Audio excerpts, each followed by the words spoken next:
বালিশ মিষ্টি নামটি শুনলেই মনের ভেতর প্রশ্ন জাগে, বালিশ আবার মিষ্টি হয় কি করে? বালিশের মতো হুবহু দেখতে রসে ভরা সুস্বাদু মিষ্টি এখন দেশের গণ্ডি পেরিয়ে যাচ্ছে বিদেশেও। কারিগর নিজেই এই মিষ্টির নাম দিয়েছেন বালিশ মিষ্টি। প্রকারভেদে হাফ কেজি থেকে 2 কেজি পর্যন্ত হয়ে থাকে সুস্বাদু এই মিষ্টি। এই মিষ্টির উৎপত্তি মূলত ঝিনাইদহ জেলার এক অজপাড়াগাঁয়ে। এই মিষ্টির সুখ্যাতি দেশের সীমানা পেরিয়ে এখন বিদেশেও ছড়িয়ে পড়েছে।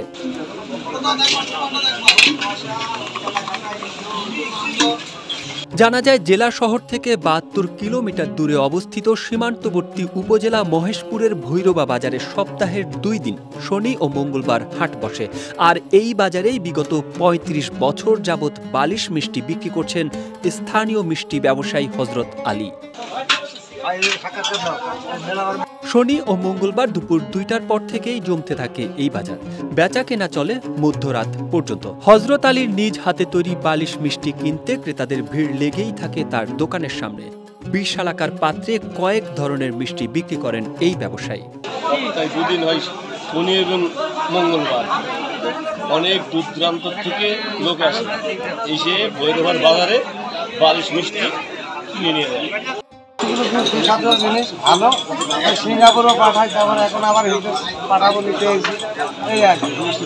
বিভিন্ন ওজনের বালিশ মিষ্টির পাশাপাশি রসগোল্লা, চমচম সহ আরো কয়েক পদের মিষ্টি পাওয়া যায় হযরত আলীর দোকানে। ব্যতিক্রমী এই সুস্বাদু মিষ্টি শুধু কিনছেনই না ক্রেতারা, অনেকেই দোকানে বসেই নিচ্ছেন সুস্বাদু এই মিষ্টির স্বাদ। প্রায় 35 বছর ধরে এই মিষ্টি তৈরি করছেন হযরত আলী। বর্তমানে হযরত আলীর এই মিষ্টির সুখ্যাতি মালয়েশিয়া, কাতার, সিঙ্গাপুর সহ বিশ্বের বিভিন্ন দেশে ছড়িয়ে পড়েছে।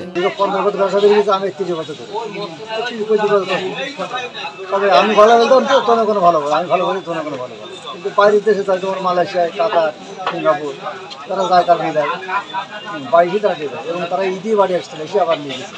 হযরত আলী প্রতি বাজারের দিন রকম ভেদে 70 কেজি বালিশ মিষ্টি বিক্রি করেন। কোনো কেমিক্যালের ব্যবহার না করায় এর চাহিদা অনেক। প্রতি বাজারের দিন তার বিক্রি হয় প্রায় 40,000 টাকা।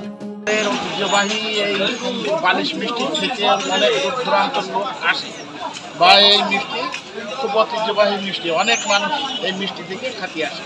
উপাদান হিসেবে ব্যবহার করেন ময়দা, চিনি, গরুর খাঁটি দুধ ও পিওর ছানা। সুস্বাদু এ বালিশ মিষ্টির প্রতি কেজির দাম 300 টাকা। এই মিষ্টির মান ভালো হওয়ায় কমপক্ষে 5 থেকে 7 দিন রেখে খাওয়া যায়।